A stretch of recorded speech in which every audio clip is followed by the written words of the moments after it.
I'm Shanna. Hey. We're in awe of what we've been a part of and witnessing tonight. Sean, I believe you wanted to say something, and then I'll jump in. All right.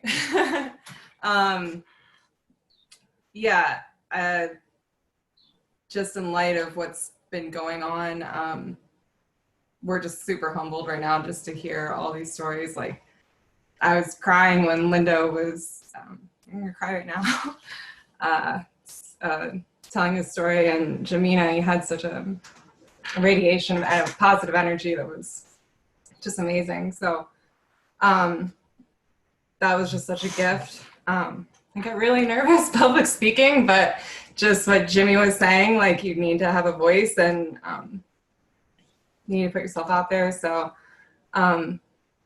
we're really about the environment. I think right now it's just been a time of reset for everyone. So I think we're all really seeing what matters, just connecting with other people, family, and even valuing just your health. I mean, hearing the frontline workers talk about actually contracting COVID and how scary that must have been, and how they felt guilt because they just wanted to fight for everyone. It's so inspiring, and you just take your health for granted every day. So it's just really refreshing and really brings you back down to earth to remember to stay grateful. So, but we're about helping the planet as well. So, because this is a time of reset, and especially for the environment, I mean, carbon emissions are down to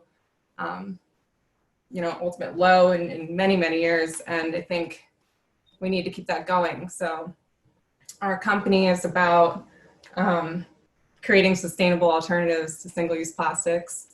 And that's what we're trying to do. So Petros, go ahead and tell me about your grit. And So she's the thinker of the group. I'm the talker. Yeah. And thank God, because I don't have a brain in me. So thank you for that intro.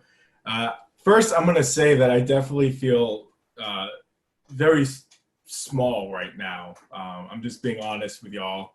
I feel small because what everyone has been speaking about up to this point involves things much bigger than themselves.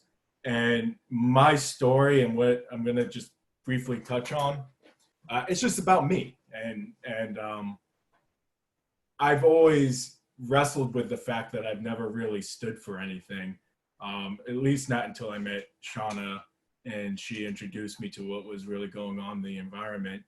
But without further ado, let me give you a little quick snapshot as to how I understand faith and grit. So I'm 35, and I never thought I'd say this, but I am a businessman. I wake up, and Shanna can tell you, it's before coffee, I'm thinking spreadsheets, P&Ls, lean manufacturing. I'm getting excited. I'm talking to her about it, and I'm consumed by just business operations. But this is very recent. For most of my life, I had two big expectations on me that on the other side of the spectrum. My family, my dad is a priest, and my family expected me to become a minister and follow in his footsteps. And then to rebel against that, I became a free spirit painter, artist, living in New York. And for 15 years, I was all in on painting, going to church, rebelling against the church. I went to seminary, I left seminary, I went to art school. And what I realized is in that whole time, I was only thinking about myself. Everything was about me. I didn't care what people thought about my art. I didn't care what people thought about my sermon. And even though I had these larger than life concepts that I was dealing with, I lost all that because I was only focusing on myself and how I felt about paint or a scripture, and that was as far as it went. So I got to a point where financially I was completely failing. Socially, forget it. I was alone. I was living in Boston. I just finished seminary, and Um, just going to sleep every night alone. I remember one time my sister called me and she was having a party for her kids. And I was walking into the house after not talking to anybody probably for a week straight. And I opened the door and there was just rats eating my food in my apartment. And that was my life. You know, it was just me shut off from everything. And I thought I was doing something romantic because I was dealing with art and scripture and all these noble ideas without connecting to anyone. So the hardest decision for me ever was to move back in with my parents and regroup. I left art, I left the priesthood behind. I said I could always return to that, but I'm just going to focus, ironically, on me. But rebuilding myself to connect again with people and stop worrying about these big ideas and trying to take what I thought was a good narrative and build it up. And so I did what any disenfranchised artist would do. I decided to start a business and try and make some money.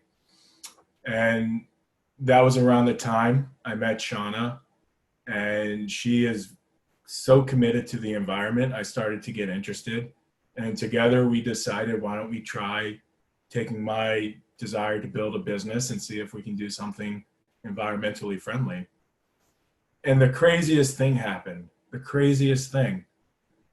The moment I started working with Shanna on our company, I stopped caring what I had to say and I started listening to what was happening around the world.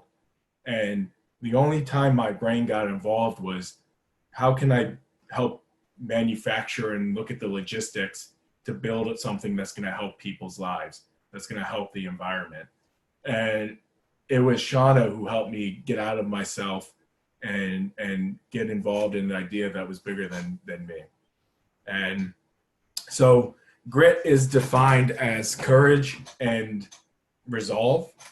And I would say that, first of all, you all have a grit that is going to make it's made a lasting impression on us.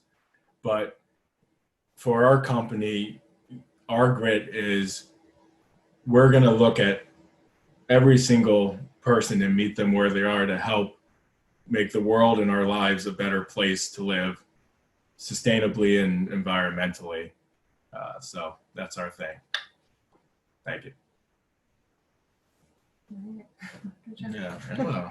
I'm on mute, but thank you for sharing.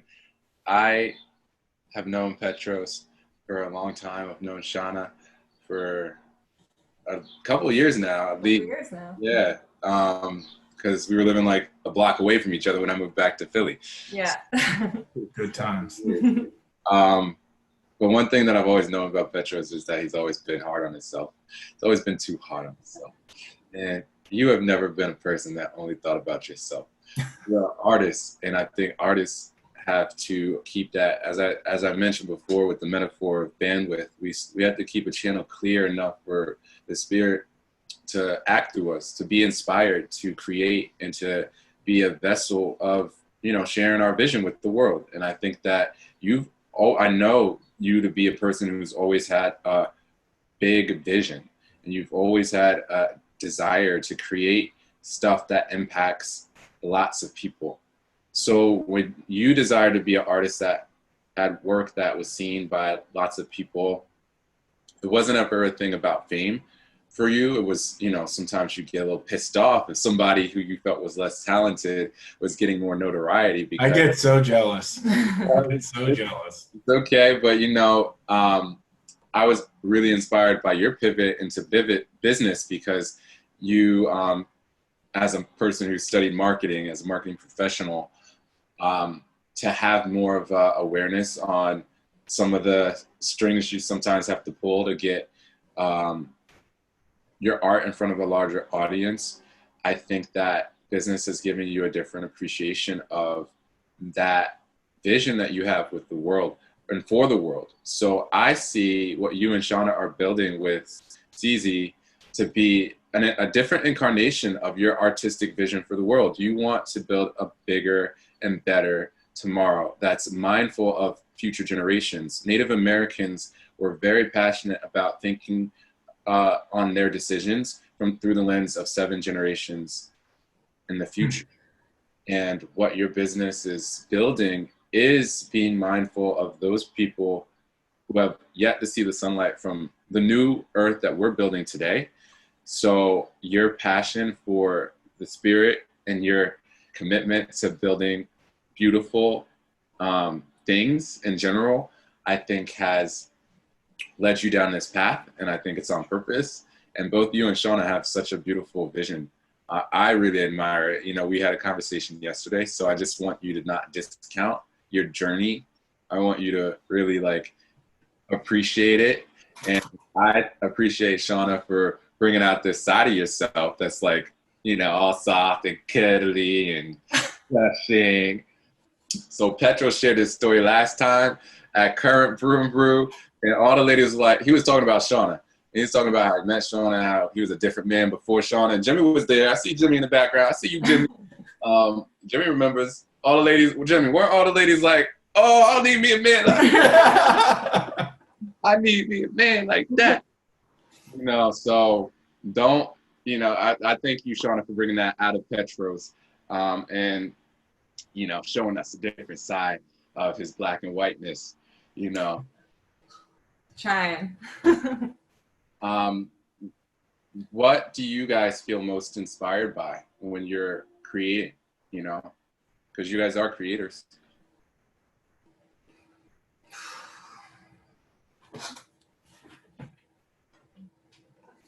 I mean, this sounds stupid, but I get really, it sounds so stupid. I get really emotional when I drive by giant shipping yards. I like seeing those big 40-foot containers because it shows me, number one, this global network that is working so efficiently. If you think about it, you can have something created all the way on the other side of the planet and it'll come on this giant vessel where we have the means to share everything. What I see is that when I look at a shipping yard, I see a platform for sharing. That's what it is. I mean, it's for profit, so that can be worked on, but this is giant, flat, just open space where all these goods come in and out, and it's being shared globally. So and that inspires me because the potential is we have the means now to connect with everybody. Nobody has to have an awful life because we have access now. It's global. We can send containers anywhere. So I know it sounds stupid, but I used to love looking at an empty canvas and then I would attack it with paint. And so these shipping containers are like empty canvases. What are we going to fill it with? Where are we going to send it? They all have that potential. They can all be filled. So that's what inspires me. Awesome. What about you, Shauna? Ooh.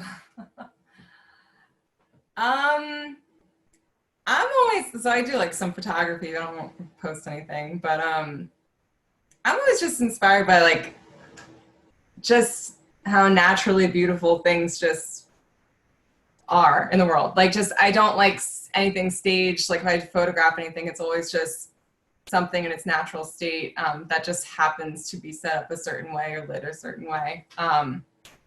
Even just trash. I take a lot of pictures of trash. It's kind of weird, but just the juxtaposition of the earth and the trash and the impact is why it's even there in the first place. I don't know. That's it's weird. We're weird. Yeah. We do have one request. I know we're at the end here. Everyone's probably either a little sauced up or tired, but we put together a survey because we'd really like to learn a little bit about people's experiences with reusable bottles. It's one of our hero products that we're very excited about. And Quentin, can I shamelessly put my survey in the chat here and share your request? Yeah. Drop it in the chat. Nothing in the chat? No, I said drop it in the chat. Like drop it like it's hot. Okay. dropping it like it's a hot one. So Okay. this explain a little bit about the survey and what people's contribution to the survey is building. Does that mean? Yeah. So I used to live in Philly. I used to live in South Philly, and then I was a makeup artist. I would walk to Ulta and Sephora and Blue Mercury, and I always had a reusable water bottle. And then I moved to Manayunk, and I couldn't say I lived in Philly anymore because that doesn't count. Yeah. And I would take the train into the city every day and have my reusable water bottle. So my inspiration for the bottle that we're creating is based off of my needs from living in the city.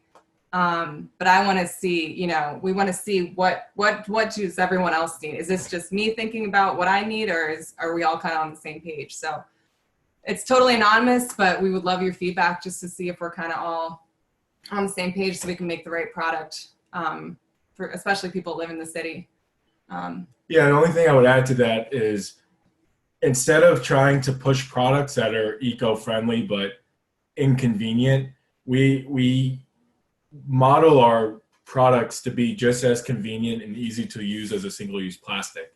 And then we work backwards and try to figure out a way how to design a product that is always going to be there when you need it, just like single-use plastic is. So essentially, by doing this survey, you're helping us really polish up the perfect single-use plastic alternative that people would actually want. Yeah.